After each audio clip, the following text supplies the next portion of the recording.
Hello everyone, कैसे हैं आप सब। आई होप आप सभी ठीक हैं। So today we will start second question of exercise 5.3। So ज़्यादा देर ना करते हुए हम शुरू करते हैं। Question number 2, find the sums given below. तो इस क्वेश्चन में आपके टोटल 3 पार्ट्स हैं और पार्ट वाइज हम इन्हें कंप्लीट करेंगे। यहाँ पे जो सीक्वेंस गिवन है, यहाँ पे आपको लास्ट पार्ट भी गिवन है। With the help of formula हम क्या करेंगे, इन्हें कंप्लीट करेंगे। तो स्टार्ट करते हैं। जैसा कि क्वेश्चन आप सभी के सामने है। फर्स्ट पार्ट है मेरा 7 प्लस में 10 1/2 प्लस में 14 प्लस ऐसे ही चलते चलते कहाँ तक जा रहा है ये सीक्वेंस 84 तक। और मिक्स्ड फ्रैक्शन को जब आप सोल्व करोगे सो 10 की मल्टीप्लाई होगी आपकी 2 से प्लस 1/2। सो 10 2 20, 20 प्लस 1 21, 21/2 प्लस में 14 और ऐसे ही चलते चलते ये कहाँ तक 84 तक। सो ये आपकी क्या है, फर्स्ट टर्म है, ये सेकंड टर्म, ये थर्ड टर्म और ये लास्ट टर्म है। इसे आप an से भी लिख सकते हैं और l से भी लिख सकते हैं। सो जब आपको लास्ट टर्म गिवन है तो उस केस में मैंने आपको बताया था ये क्या है, फाइनाइट है। फाइनाइट के केस में आप यूज़ कर सकते हैं n/2 a प्लस l। इस फॉर्मूले की हेल्प से हम अपने क्वेश्चन को कंप्लीट कर सकते हैं। बट यहाँ पर हमें एक डाउट है, ना तो हमें सम गिवन है और ना ही हमें n गिवन है। यस, हमें a पता है और लास्ट टर्म पता है। सो सबसे पहले हम n फाइंड आउट करेंगे और n फाइंड आउट करेंगे हम nth फॉर्मूले की हेल्प से। So an is equal to a plus n-1 d। Clear, क्योंकि लास्ट टर्म हमें गिवन है 84, a हमें गिवन है 7, n-1, d हम इजीली फाइंड आउट कर सकते हैं a2 माइनस a1। सो 21/2 माइनस 7, यहाँ से आप एलसीएम लेंगे 2 आ जाएगा और 1 की टेबल में 2 2 पे 2 इंटू 7 14। 21 में से 7 गया 7/2। सो 7/2 84 यहाँ पे इक्वल टू आएगा, सॉरी 7 इस तरफ आएगा सब्ट्रैक्ट n-1 7/2। यहाँ से आपका 77। अब ये 2 क्या है, इधर डिवाइड में है तो उस तरफ होके मल्टीप्लाई हो जाएगा और 7 ऊपर है तो ये नीचे आ जाएगा। सो n-1 7 से आपका 11 पे कट, 11 2 जा 22। 22 is equal to n-1 -1 plus हो जाएगा इधर आके। सो आपकी जो n की वैल्यू आ जाती है वो आ जाती है 23। आप इजीली अब इस फॉर्मूले का यूज़ करेंगे और आपके पास सम आ जाएगा 23 टर्म्स का। सो n आपका 23 है, सो सम हमें फाइंड आउट करना है 23 टर्म्स का। सो 23/2, फर्स्ट टर्म है आपकी 7 और लास्ट टर्म है आपकी 84। जब आप इन दोनों का क्या करेंगे, सम करेंगे 7 प्लस 84 का, तो ये होगा आपके पास 91। और कटिंग पॉसिबल है ही नहीं। सो 23 की जब आप 91 से मल्टीप्लाई करेंगे तो आपके पास आ जाएगी 2093/2। सो यहाँ से आपका डेसिमल में आंसर आएगा। जैसे ही आप कट करेंगे 2 1 जा 1, 0 सेम, 2 4 जा 8, 1 विथ 3 13, सो 2 6 जा 12। अगेन आपका 1 लेफ्ट, यहाँ पे पॉइंट आ जाएगा क्योंकि ये 2 से छोटा है। 1 विथ 0 10, सो 2 5 जा 10। सो 1046.5 क्या आ जाता है आपका, सम आ जाता है 23 टर्म्स का। अब आप बोलोगे कि क्या सम पॉइंट में पॉसिबल है, क्योंकि यहाँ पे आपकी जो टर्म है ये खुद 10.5 थी तो आपका सम भी पॉइंट में आ सकता है। सो 23 टर्म्स का यहाँ पे सम हमारा आ गया 1046.5 और ये बिल्कुल करेक्ट है और इसी तरह हमारा फर्स्ट पार्ट कंप्लीट हो जाता है। Second part, so second part में हमें जो सीक्वेंस गिवन है 34 32 30 और ऐसे ही चलते चलते कहाँ तक 10 तक। तो ये जो आपकी सीक्वेंस जा रही है वो किस में जा रही है, डिक्रीजिंग ऑर्डर में जा रही है।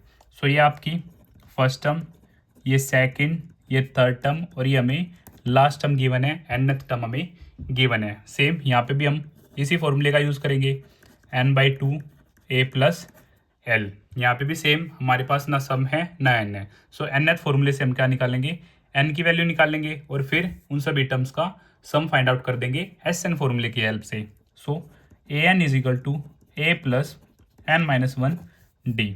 सो लास्ट टाइम है 10, a है आपका 34 प्लस में n-1 d।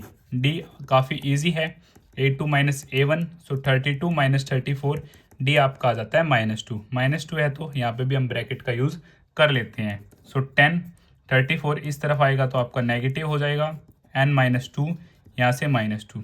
आप जैसे ही सब्ट्रैक्ट करेंगे so -24 is equal to n-1 -2। -24 -2 n -1, minus से माइनस कैंसिल, 2 से 12 पे। So 12 is equal to n -1, इधर 12 + 1 इज इक्वल टू n, और n इज इक्वल टू आपका आ जाता है 13। अगर n 13 है सो S 13 अपॉन 2, ए है आपका 34 प्लस में 10। सो 13 अपॉन में 2, जैसे ही आप ऐड करेंगे तो 44 आ जाएगा। 2 से ये 22 पे कट। सो 13 की जब आप 22 से मल्टीप्लाई करेंगे तो आपके पास फाइनल आंसर आ जाएगा 286, जो 13 टर्म्स का क्या है, सम है। और इसी तरह सेकंड पार्ट कंप्लीट होता है। थर्ड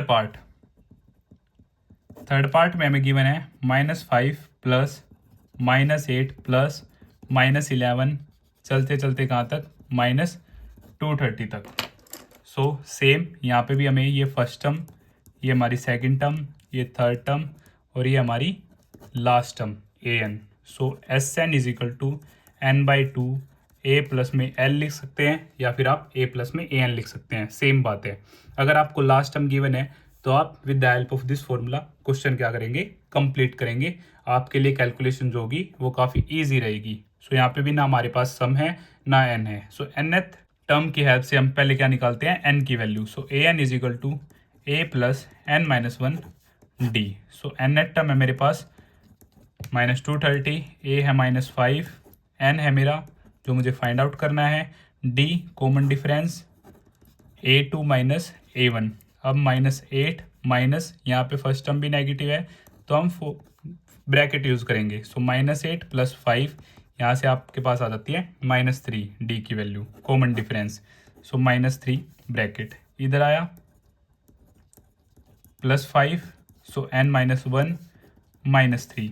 इसको जैसे ही आप सोल्व करेंगे, -2 to 5, n -1 -3 मल्टीप्लाई में है।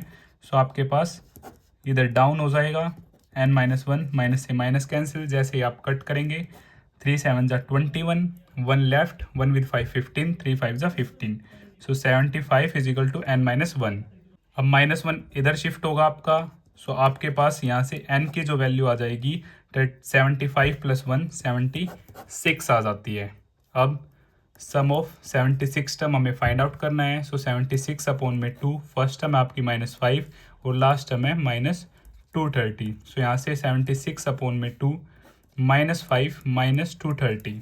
सो 76 अपॉन 2 -235, 2 से आप इसे कट करेंगे 38 पे आपका कट हो जाएगा। 38 की जब आप मल्टीप्लाई करेंगे -235 से, सो आपका आंसर आ जाएगा -8930। कैलकुलेशन मैं शो नहीं कर रहा हूँ क्योंकि आप 10th क्लास के बच्चे हैं, आप इजीली कैलकुलेट कर सकते हैं। मल्टीप्लिकेशन, सब्ट्रैक्शन, एडिशन, डिवीजन आपके लिए काफ़ी इजी है। तो इसी तरह हमारा थर्ड पार्ट भी कंप्लीट होता है। अगर आपको फिर भी कुछ डाउट है तो आप मुझे कमेंट बॉक्स में बता सकते हैं, और अगर आपको यह वीडियो पसंद आती है तो इसे लाइक, शेयर एंड सब्सक्राइब करना ना भूलें। Bye, take care.